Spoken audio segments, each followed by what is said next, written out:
अगर मैं आपसे कहूं कि जीवन में कोई मार्ग ही नहीं है, ना कोई मंजिल, ना कोई दिशा, और जो भी रास्ता आप अब तक चलते आए हैं वो महज एक भ्रम है, तो क्या आप डरेंगे या जागेंगे?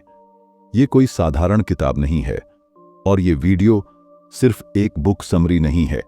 यह एक यात्रा है आपके भीतर की उस जगह तक जहां न कोई गुरु पहुंच सकता है, न कोई किताब, केवल आप। आज हम बात कर रहे हैं ओशो की एक गूढ़, रहस्यमय और बेहद मौन भरी किताब की, the way beyond any way. एक ऐसी किताब जो आपको सब कुछ देने नहीं बल्कि सब कुछ छुड़ाने आई है। और अंत में जब कुछ भी नहीं बचेगा, तब शायद आप पहली बार खुद से मिलेंगे। इसलिए इस वीडियो को अंत तक देखिए, क्योंकि हो सकता है ये आपके जीवन की दिशा बदल दे। अध्याय 1, रास्ता नहीं, रहस्य है।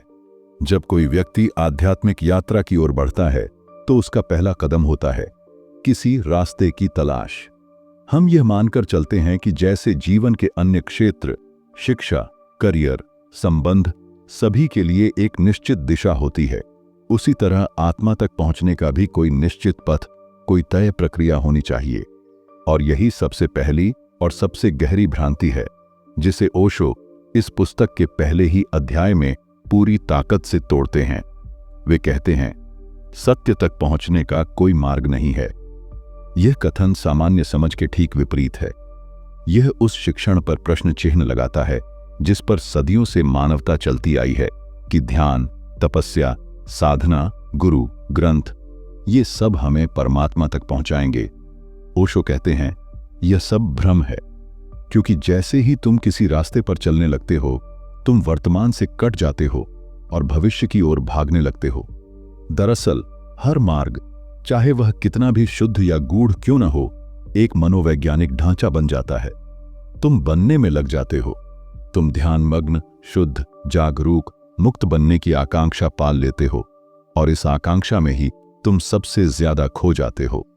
ओशो कहते हैं कि यह बनने की प्रक्रिया ही तुम्हारी बाधा बन जाती है, क्योंकि जब तक तुम कुछ बनने में व्यस्त हो, तब तक तुम यह भूल जाते हो कि जो तुम हो वही खोज है। सत्य कोई भविष्य की मंजिल नहीं है जिसे कई जन्मों के तप से पाया जा सकता है। वह तो इसी क्षण में छिपा है, अब और यहीं। लेकिन इस क्षण को देख पाने के लिए कोई रास्ता नहीं, कोई तकनीक नहीं, केवल मौन है। ओशो इस मौन को किसी अभ्यास या तप नहीं, बल्कि एक अवस्था कहते हैं। यह मौन तब पैदा होता है जब तुम भीतर उतरते हो, बिना किसी मांग, आकांक्षा या सिद्ध के।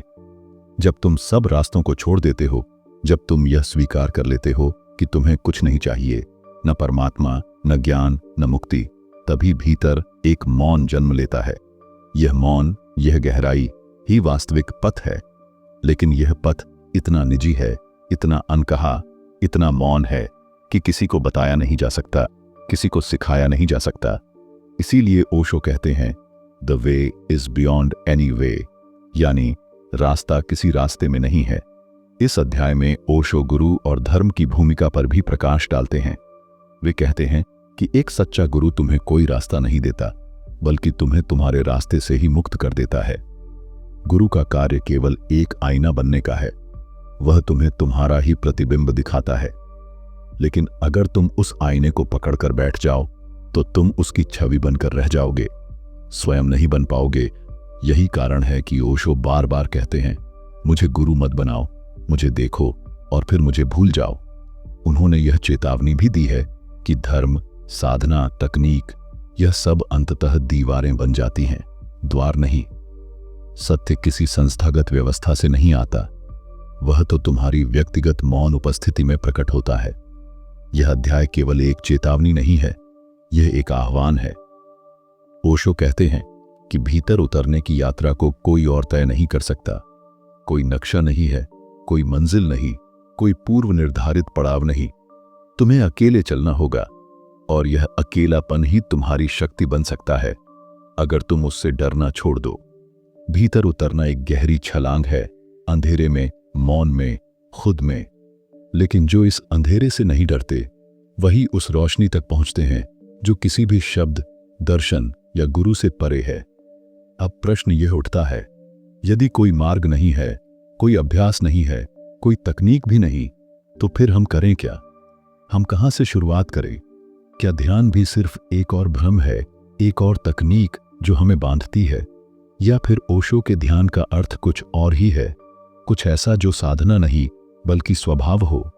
क्या ध्यान अभ्यास है या एक ऐसी स्थिति जिसमें तुम स्वयं को पहली बार असली रूप में देख सकते हो? जानिए अगले अध्याय में, जहां ओशो हमें ध्यान की नई परिभाषा से परिचित कराते हैं। अध्याय 2, ध्यान अभ्यास नहीं उपस्थिति है। हमने पिछले अध्याय में देखा कि ओशो किसी भी रास्ते को अंतिम समाधान नहीं मानते। वे हर प्रणाली, सिद्धांत, मार्ग और तकनीक को एक तरह का बंधन मानते हैं। अब सवाल उठता है कि जब मार्ग नहीं है, गुरु कोई मंजिल नहीं है, अभ्यास भी भ्रम है, तब क्या बचता है? इस प्रश्न का उत्तर ओशो हमें ध्यान के माध्यम से देते हैं। लेकिन उनका ध्यान वह नहीं है जिसे आमतौर पर ध्यान कहा जाता है। ओशो का ध्यान न किसी मुद्रा में बैठने की बात करता है, न सांस पर नियंत्रण करने की, न किसी मंत्र या जप की। वे ध्यान को करने की नहीं बल्कि होने की अवस्था बताते हैं। ओशो कहते हैं, ध्यान कोई कार्य नहीं है, यह तुम्हारे पूरे अस्तित्व की एक सजग उपस्थिति है। इसका अर्थ है, तुम कुछ विशेष करने नहीं बैठते, बल्कि जो भी कर रहे हो वही ध्यान बन जाए, अगर तुम उसे पूरा, पूर्ण, सजग और पूरी उपस्थिति के साथ कर रहे हो। जब तुम चल रहे हो, खा रहे हो, सुन रहे हो, यहां तक कि जब तुम कुछ नहीं कर रहे हो, उस क्षण में पूरी तरह उपस्थित होना ही ध्यान है। यह ध्यान कोई अभ्यास नहीं, कोई समयबद्ध क्रिया नहीं, यह जीवन जीने का जागरूक तरीका है। तुम चाहे काम कर रहे हो या चुप बैठे हो, अगर तुम्हारा मन उस क्षण में पूरी तरह जागरूक है, तुम ध्यान में हो। यहां ओशो पारंपरिक ध्यान पर एक महत्वपूर्ण दृष्टि डालते हैं। वे कहते हैं कि जिस क्षण तुम ध्यान को कोई तकनीक बना लेते हो, वह मृत हो जाता है, क्योंकि तकनीक सीखने से तुम मशीन की तरह ध्यान करने लगते हो और चेतना का जो स्वाभाविक प्रवाह है वह दब जाता है। ध्यान तब घटता है जब तुम छोड़ना सीखते हो, छोड़ना हर प्रयास को, हर नियंत्रण को, हर अपेक्षा को। ध्यान तब घटता है जब तुम केवल हो जाते हो, बिना यह सोचे कि मैं ध्यान कर रहा हूं। ध्यान तब घटता है जब तुम सहज रूप से अपने भीतर उतरते हो, न किसी विचार के साथ, न किसी उद्देश्य के साथ।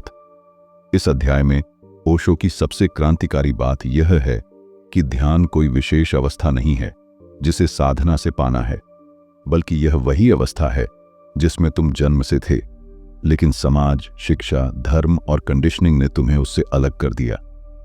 उन्होंने तुम्हें सिखा दिया कि ध्यान कोई बड़ा काम है, किसी योग्य व्यक्ति का क्षेत्र है, कोई दीर्घकालिक तप है। लेकिन ओशो तुम्हें याद दिलाते हैं, ध्यान तो तुम्हारा मूल स्वभाव है। उन्होंने कहा, ध्यान करना कोई बात नहीं, ध्यान को खोना बात है। ध्यान को पाना नहीं है, केवल उन परतों को गिराना है जो ध्यान को ढक रही हैं। ओशो का ध्यान पूरी तरह शरीर के सहज प्रवाह, मन की मुक्त अवस्था और ऊर्जा की स्वतंत्रता से जुड़ा है। इसीलिए उन्होंने डायनामिक मेडिटेशन, कुंडलिनी, नाद ब्रह्म जैसी विधियां दी, जो ध्यान को केवल चुप बैठने की क्रिया नहीं बल्कि एक जीवंत उत्सव में बदल देती हैं। ये ध्यान की विधियां हैं, लेकिन उनका उद्देश्य यह नहीं है कि तुम इन्हें जीवन भर करते रहो। ये तो तुम्हें ध्यान के स्वाद तक पहुंचाने के लिए अस्थायी सेतुएं हैं। जब तुम्हारा स्वाद जागता है, तब विधियां भी गिर जाती हैं और केवल मौन बचता है। वही मौन, वही सजगता असली ध्यान है। ध्यान का यह स्वरूप तुमसे किसी भी प्रयत्न की अपेक्षा नहीं करता, वह तो केवल एक चीज मांगता है, जागरूकता। क्या तुम इस क्षण में पूरी तरह उपस्थित हो सकते हो, न अतीत के बोझ में, न भविष्य की कल्पनाओं में? क्या तुम अपनी सांस, अपनी चाल, अपने मन के विचारों को बिना हस्तक्षेप, बिना प्रतिक्रिया केवल देख सकते हो? अगर हां, तो तुम ध्यान में हो। और यही ओशो का ध्यान है, प्राकृतिक, सरल, बिना किसी दिखावे के। यह अध्याय हमें ध्यान को साधना से हटाकर स्वभाव बनाने के लिए कहता है। यह न तो किसी अनुशासन की मांग करता है, न किसी विश्वास की। यह केवल इतना कहता है, जो हो रहा है उसे पूरी तरह देखो। वही देखना, वही पूर्ण उपस्थिति, वही मौन देखना मुक्ति है। अगर ध्यान कोई अभ्यास नहीं बल्कि एक स्थिति है, तो फिर ध्यान करने वाला मैं कहाँ गायब हो जाता है? और क्या तब कोई ध्यान करने वाला बचता भी है या केवल शुद्ध चेतना रह जाती है? अगले अध्याय में हम जानेंगे स्वयं से साक्षात्कार जब मैं खो जाता है। ओशो कैसे ईश्वर की पूरी धारणा को तोड़ते हैं और बताते हैं कि अंततः अहंकार का विसर्जन ही परम ध्यान है। अध्याय 3, स्वयं से साक्षात्कार जब मैं खो जाता है। जैसे जैसे ध्यान की स्थिति गहराती है, एक अजीब सी बात घटती है जिसे पहल समझना कठिन लगता है। तुम ध्यान करते हो, लेकिन अचानक महसूस करते हो कि ध्यान करने वाला कोई है ही नहीं। मन शांत हो जाता है, विचार रुक जाते हैं, और फिर वह क्षण आता है जब तुम खुद को एक अज्ञात मौन उपस्थिति के रूप में महसूस करते हो। वह मैं जो हर क्षण तुम्हारे साथ था, वह जो हर बात में बीच में आता था, अब जैसे खो गया है। ओशो कहते हैं, यही वह अहंकार है जिसे तुमने बचपन से स्वयं समझा था। यह मैं वास्तव में तुम्हारा नहीं है। यह समाज, भाषा, धर्म, परिवार, परंपरा, शिक्षा, इन सभी का जोड़ा हुआ झूठा केंद्र है जिसे तुमने अपना समझ लिया है। उन्होंने एक बहुत मार्मिक बात कही है, तुम जन्म से अहंकारी नहीं हो, तुम शुद्ध चेतना हो। अहंकार तुम्हें सिखाया गया है।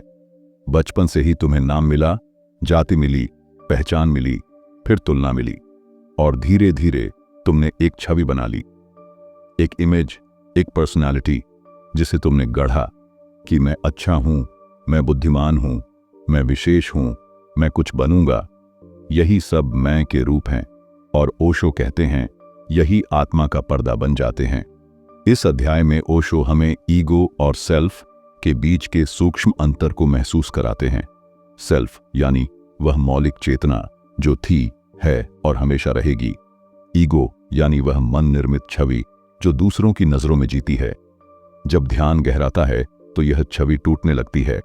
तुम्हें अनुभव होने लगता है कि तुम न अपने विचार हो, न अपना नाम, न अपना इतिहास, न भविष्य की कोई योजना। तुम केवल एक साक्षी हो जो सबको देख रहा है लेकिन किसी से भी जुड़ा हुआ नहीं है। ओशो इसे विटनेसिंग कॉन्शियसनेस कहते हैं, साक्षी भाव। और यही साक्षी भाव सच्चा स्व है। पर यह मिलती तभी है जब तुम उस मैं को पूरी तरह गिरा देते हो जिसे तुमने इतनी मेहनत से बचाए रखा है। इस अध्याय में ओशो हमें यह भी चेतावनी देते हैं कि कई बार ध्यान की यात्रा में लोग नए नए अहंकार के रूप बना लेते हैं। अब वे कहते हैं, मैं साधक हूं, मैं ध्यान करता हूं, मैं थोड़ा जाग गया हूं, और यह मैं जागा हूं सबसे खतरनाक अहंकार बन सकता है। ओशो यही कहते हैं, सत्य तब आता है जब कोई द्वार नहीं बचता, यहां तक कि वह भी नहीं जो कहे मैं अब कुछ नहीं हूं। यह अध्याय एक कटाक्ष भी है हमारी आध्यात्मिक आकांक्षाओं पर, जो अनजाने में मैं को और बड़ा बना देती है। ओशो बार बार कहते हैं, सच्चा ध्यान, सच्ची साधना तब शुरू होती है जब मैं समाप्त हो जाता है। और यह कोई नकारात्मक स्थिति नहीं है, यह वही क्षण है जब भीतर पहली बार सच्ची स्वतंत्रता का अनुभव होता है। अब कोई विचार, कोई छवि, कोई स्मृति तुम्हें बांध नहीं रही। अब तुम हो, लेकिन बिना किसी नाम, बिना पहचान, बिना दावा के। अब तुम केवल चेतना हो। जब मैं मिट जाता है तो फिर क्या बचता है? क्या तुम उस मौन, अज्ञात, शब्दहीन स्थिति को संभाल सकते हो जहां कोई पहचान नहीं, कोई कहानी नहीं, केवल अस्तित्व है? अगले अध्याय में हम प्रवेश करेंगे मौन की भाषा, जब शब्द समाप्त हो जाते हैं, जहां ओशो उस अंतिम स्थिति की ओर ले जाते हैं जहां भाषा भी गिर जाती है और केवल शुद्ध मौन बचता है। क्या आप तैयार हैं उस स्थिति में जाने के लिए जहां कोई अनुभव करता नहीं, केवल अनुभव ही अनुभव है? अध्याय 4, मौन की भाषा, जब शब्द समाप्त हो जाते हैं। अब तक की यात्रा में ओशो हमें रास्तों से परे ध्यान की सहजता और अहंकार के मिटने तक ले आए हैं। लेकिन जब मैं मिटता है तो वह खालीपन, वह रिक्तता शुरू में हमें अजीब, भयावह और अपरिचित लगती है। मन दौड़ता है उस शून्यता से बाहर निकलने के लिए, क्योंकि मन की आदत है शब्दों की, तर्कों की, धारणाओं की। लेकिन अब वह सारे सहारे खो चुका होता है। अब कोई ध्वनि, कोई संकेत, कोई शब्द नहीं बचता। और वहीं ओशो हमें उस महामौन के द्वार पर लाकर खड़ा करते हैं।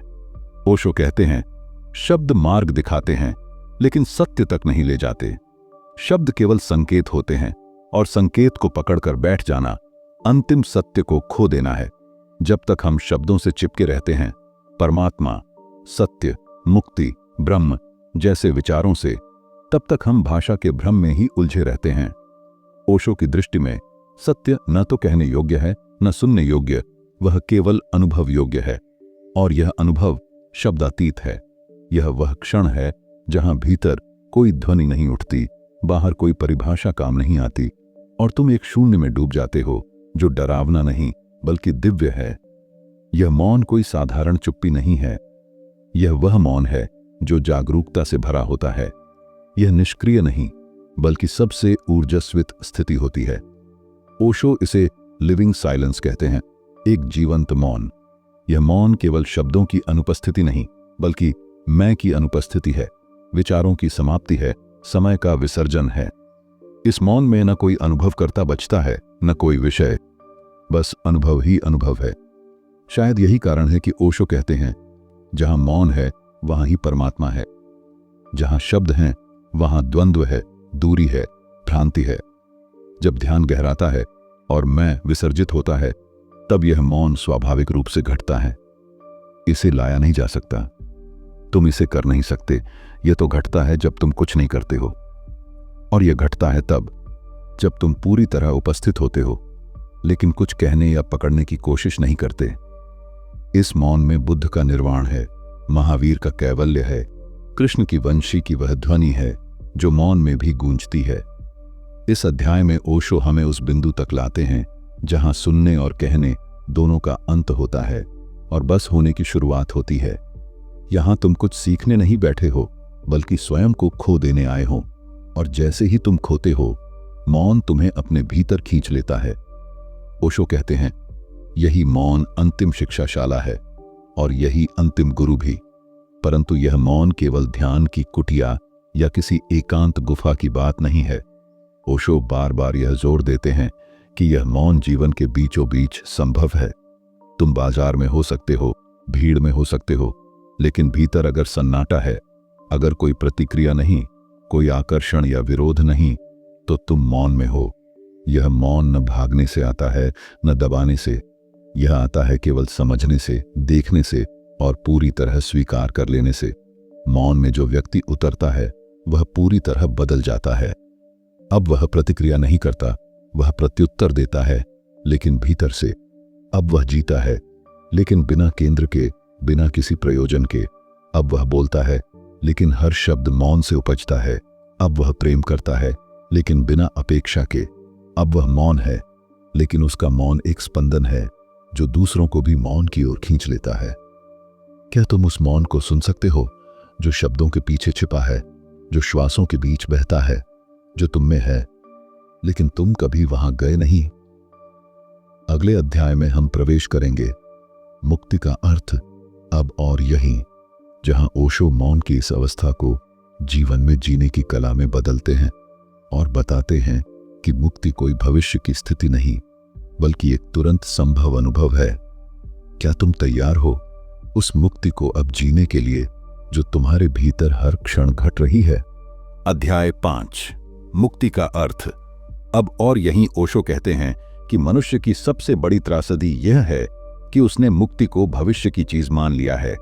कोई कहता है मृत्यु के बाद मुक्ति मिलेगी, कोई कहता है जब सभी कर्म पूर्ण हो जाएंगे तब मिलेगी, कोई कहता है जब सभी ध्यान सिद्ध हो जाएंगे तब। लेकिन ओशो इस पूरे दृष्टिकोण को नकार देते हैं। वे हमें झकझोरते हुए कहते हैं, मुक्ति अगर भविष्य में है तो वह कभी नहीं मिलेगी, क्योंकि भविष्य तो कभी आता ही नहीं। जो आता है वह हमेशा अब होता है। यह अध्याय उस गहरी भ्रांति को तोड़ता है जिसमें मानवता हजारों वर्षों से उलझी है कि मुक्ति कोई उपलब्धि है, कोई अंतिम बिंदु है, कोई दिव्य अवस्था है जहां पहुंचकर सब कुछ शांत हो जाएगा। लेकिन ओशो कहते हैं, मुक्ति वह नहीं है जो तुम पाते हो, मुक्ति वह है जब तुम कुछ पाना बंद कर देते हो। वे बताते हैं कि असली बंधन कुछ और नहीं बल्कि पाने की चाह है। जब तुम कुछ बनना चाहते हो, बुद्ध, मसीहा, महात्मा, तो तुम वर्तमान से कट जाते हो। और यही वर्तमान से दूरी ही बंधन है। ओशो बार बार जोर देते हैं कि मुक्ति तुरंत संभव है यदि तुम इस क्षण में पूर्ण रूप से जाग जाओ। मुक्ति का मतलब है कुछ भी न बनना, ना अच्छा, ना बुरा, ना पापी, ना पुण्यात्मा, ना ज्ञानी, ना अज्ञानी। ओशो कहते हैं तुम केवल हो सकते हो और यही होना ही मुक्ति है। यह अध्याय एक क्रांति का आह्वान करता है, एक आंतरिक क्रांति जो किसी आंदोलन से नहीं बल्कि तुम्हारे अंदर की चुप समझ से जन्मती है। यह समझ कि तुम जहां हो, जैसे हो, वही परिपूर्ण है। मुक्ति कुछ जोड़ने से नहीं मिलती बल्कि सभी जोड़े हुए चीजों को गिरा देने से मिलती है। धारणा, लक्ष्य, अपेक्षा, पहचान, सब कुछ। ओशो इस अध्याय में यह भी स्पष्ट करते हैं कि मुक्ति कोई अलग अनुभव नहीं है बल्कि यह अनुभव के पीछे की उपस्थिति है। वह चेतना जो हर अनुभव को देख रही है, वह जो कभी नहीं बदलती, वही तुम हो। जब तुम उससे जुड़ते हो तुम मुक्त हो जाते हो। यह मुक्त अवस्था कोई भागने वाली चीज नहीं है। ओशो इसे जीवन के केंद्र में लाते हैं। वे कहते हैं जीवन को बदलने की कोशिश मत करो बल्कि जाग कर उसे जियो। तुम्हारी मुक्ति इसी में है कि तुम जीवन को अस्वीकार करना बंद कर दो। और यही अध्याय का सबसे गहरा संदेश है कि मुक्ति कोई द्वार नहीं जहां तुम पहुंचना चाहते हो, बल्कि वह खिड़की है जो इसी क्षण खुल सकती है अगर तुम केवल स्वीकार कर सको इस क्षण को, खुद को, जीवन को जैसा वह है। यह स्वीकार आत्मसमर्पण नहीं, यह कोई मजबूरी नहीं, यह एक बोध है कि जितना तुम लड़ते हो उतना तुम अपने आप से दूर होते जाते हो। क्या तुम इस क्षण को बिना बदले, बिना विरोध किए पूरी तरह से जी सकते हो? क्या तुम अभी मुक्त हो सकते हो, सिर्फ यह जानकर कि कुछ भी बदलने की जरूरत नहीं है? अगले अध्याय में हम प्रवेश करेंगे जीवन एक उत्सव है जब कुछ भी खोने को न बचे, जहां ओशो हमें सिखाते हैं कि मुक्ति के बाद जीवन गंभीर नहीं होता बल्कि वह बन जाता है एक निरंतर उत्सव जहां हंसी, मौन, प्रेम और सरलता सब एक साथ नाचते हैं। क्या आप तैयार हैं जीवन को एक त्योहार की तरह जीने के लिए, जहां हर क्षण, हर सांस आनंदमय हो? अध्याय 6 जीवन एक उत्सव है जब कुछ भी खोने को न बचे। ओशो कहते हैं कि जीवन का स्वभाव ही आनंद है। जिस क्षण तुम स्वयं को पकड़ना बंद करते हो, जिस क्षण तुम नियंत्रण छोड़ देते हो, उस क्षण जीवन नाचने लगता है। तुम कोई प्रयोजन लेकर नहीं जी रहे होते बल्कि तुम्हारा अस्तित्व ही प्रेम, हंसी, मस्ती और स्वीकृति का उत्सव बन जाता है। यह अध्याय एक गंभीर तपस्वी की छवि को तोड़ता है। ओशो कहते हैं जो व्यक्ति वास्तव में जाग गया है वह गंभीर नहीं होता, वह हंसता है, वह खेलता है, वह नाचता है, क्योंकि उसे अब कुछ पाना नहीं है और कुछ खोने का डर भी नहीं रहा। ओशो इस अध्याय में मुक्ति के बाद की अवस्था को चित्रित करते हैं जहां जीवन कोई बोझ नहीं होता बल्कि एक लीला बन जाता है। तुम जो भी करते हो, खाते हुए, चलते हुए, बोलते हुए, मौन में, सब एक अनायास नृत्य बन जाता है। जब मैं नहीं रहता तभी पहली बार जीवन में रस आता है। तब सब कुछ हल्का हो जाता है। तब तुम न दुख से लड़ते हो, न सुख को पकड़ते हो। तब जीवन बहने लगता है जैसे हवा बहती है, जैसे नदी बहती है, जैसे फूल खिलते हैं। ओशो इस अध्याय में एक अत्यंत सुंदर बात कहते हैं, सच्चा साधक वह है जिसकी उपस्थिति से आसपास का वातावरण भी बदल जाए। जहां वह बैठे वहां मौन फैल जाए, जहां वह हंसे वहां सब कुछ हंसने लगे, जहां वह चले वहां जीवन भी जागने लगे। ये वही व्यक्ति होता है जो स्वयं को खो चुका होता है और इसलिए सृष्टि से पूरा जुड़ गया होता है। उसमें कोई द्वंद्व नहीं, कोई विरोध नहीं, उसके भीतर केवल स्वीकृति और प्रेम है, और यही स्वीकृति उसे प्रसन्न चित्त बनाती है। ओशो इसे डिवाइन प्लेफुलनेस कहते हैं, एक दिव्य खिलंदड़पन जो बच्चों के जैसे निर्दोष है लेकिन बुद्ध के जैसे जागरूक। जब तुम जान जाते हो कि जीवन एक लीला है, एक रंगमंच है, तो तुम उसमें अभिनय करते हो लेकिन खो नहीं जाते। तब तुम राजा बनो या भिखारी, भीतर तुम्हारी आंखें हंस रही होती हैं क्योंकि तुम जानते हो कि सब कुछ बदल रहा है और तुम्हारा असली स्वरूप इन भूमिकाओं से परे है। और इस गहरी समझ के साथ जीवन स्वयं उत्सव बन जाता है। हर सांस एक गीत है, हर कदम एक नृत्य, हर मौन एक प्रार्थना। क्या तुम जीवन को इतना गहराई से समझ सकते हो कि फिर वह केवल जीने लायक न रहे, बल्कि नाचने, गाने और मुस्कुराने लायक बन जाए? अगले और अंतिम अध्याय में हम प्रवेश करेंगे। न कोई मार्ग, न कोई मंजिल, बस होना ही परम सत्य है, जहां ओशो अपने शिष्यों को छोड़ते हैं पूर्ण स्वतंत्रता के साथ, बिना किसी रास्ते, बिना किसी धर्म, बिना किसी गुरु की लाठी के। क्या तुम तैयार हो बिना किसी सहारे के स्वयं पर खड़े होने के लिए? अध्याय 7, न कोई मार्ग, न कोई मंजिल, बस होना ही परम सत्य है। इस अध्याय की शुरुआत ओशो एक खामोश क्रांति से करते हैं। वह क्रांति जिसमें खोज समाप्त हो जाती है, सवाल मिट जाते हैं, उत्तर की कोई जरूरत नहीं रहती, और जो बचता है वही है तुम्हारा होना। वे कहते हैं, जिस दिन तुम कह सको मैं कहीं नहीं जा रहा हूं और कुछ नहीं बनना चाहता, उसी दिन परमात्मा की यात्रा शुरू होती है। यह अध्याय रास्तों को समाप्त करता है, सभी तकनीकों, ध्यान विधियों, शिक्षाओं, गुरुओं, यहां तक कि ओशो को भी। वे शिष्य से कहते हैं, अब मैं तुम्हारे साथ नहीं हूं, अब तुम्हें स्वयं को देखना है, स्वयं से मिलना है। यह अध्याय अध्यात्म के सबसे गहरे सत्य को प्रकट करता है कि सच्चा साधक वह नहीं जो किसी मार्ग पर चलता है, बल्कि वह जो मार्ग से बाहर निकल आता है। ओशो कहते हैं, जब तक कोई रास्ता है तब तक तुम कहीं जा रहे हो, और जाना ही भ्रम है, क्योंकि तुम वहीं पहुंचने की कोशिश कर रहे हो जहां तुम पहले से हो, लेकिन जान नहीं पा रहे। यह दृष्टिकोण की बात है, स्थान की नहीं। जब तुम पूरी तरह से रुक जाते हो, जब भीतर कोई गति नहीं बचती, कोई आकांक्षा नहीं, तब तुम उस शांति को छूते हो जिसे शब्द नहीं कह सकते, जिसे बस जिया जा सकता है। ओशो इसे सचनेस कहते हैं, जैसा है वैसा ही, बिना परिभाषा, बिना व्याख्या, बिना आलोचना या तुलना के। यह निर्विचार चेतना की अवस्था है। यहां कोई प्रश्न नहीं उठते, क्योंकि जो है वही पर्याप्त है। वे कहते हैं, जब तुम्हारा मन पूरी तरह से शांत हो जाता है और तुम उस मौन में टिक जाते हो, तब कोई भगवान नहीं आता, तब तुम ही भगवान हो। यह अध्याय उस बिंदु तक ले आता है जहां धर्म समाप्त हो जाता है, ज्ञान की किताबें जल जाती हैं, मंत्र मौन हो जाते हैं, और तुम्हारे भीतर केवल एक निर्विकल्प मौन रह जाता है। और यह मौन कोई नकार नहीं है, यह पूर्णता का मौन है। यह न शून्यता है, न भीड़, यह दोनों के पार की स्थिति है। ओशो इस अंतिम बिंदु पर शिष्य को आत्मनिर्भर बना देते हैं।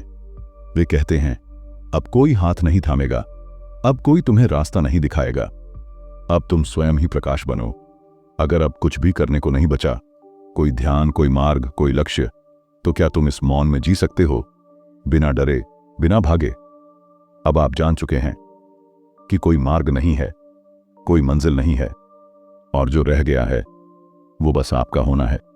इस सफर में कोई अंतिम उत्तर नहीं होता, बस एक गहरा मौन होता है जो भीतर उतरने को कहता है। अगर इस वीडियो ने आपको सोचने पर मजबूर किया, आपको खुद के थोड़ा और करीब ला दिया, तो इसे लाइक जरूर कीजिए। और अगर आप ऐसी ही और किताबों के असली अर्थ जानना चाहते हैं, तो सब्सक्राइब कीजिए बुक रिकैप्स को, क्योंकि यहां हम सिर्फ किताबें नहीं बताते, हम आपको खुद से मिलवाते हैं।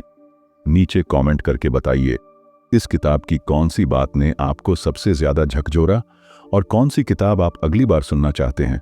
ध्यान में रहें, मौन में रहें, और खुद को मत खोएं, खुद में खो जाइए। मिलते हैं अगली यात्रा में, जहां शब्द खत्म होते हैं और बोध शुरू होता है, बुक रिकैप्स पर। अब शायद आप थोड़ा और मौन हो गए हैं, शायद कुछ भीतर टूट गया है और कुछ नया जन्म लेने को है। यही तो है the way beyond any way, एक ऐसी राह जो केवल आपके भीतर से गुजरती है। अगर इस यात्रा ने आपको छू लिया है, तो इस वीडियो को लाइक जरूर कीजिए, और ऐसी ही जीवन परिवर्तनकारी किताबों की गहराई में उतरने के लिए बुक रिकैप्स को सब्सक्राइब कीजिए। और अगर आप इस सफर को और गहरा बनाना चाहते हैं, तो बुक रिकैप्स की चैनल मेंबरशिप ज्वाइन कीजिए।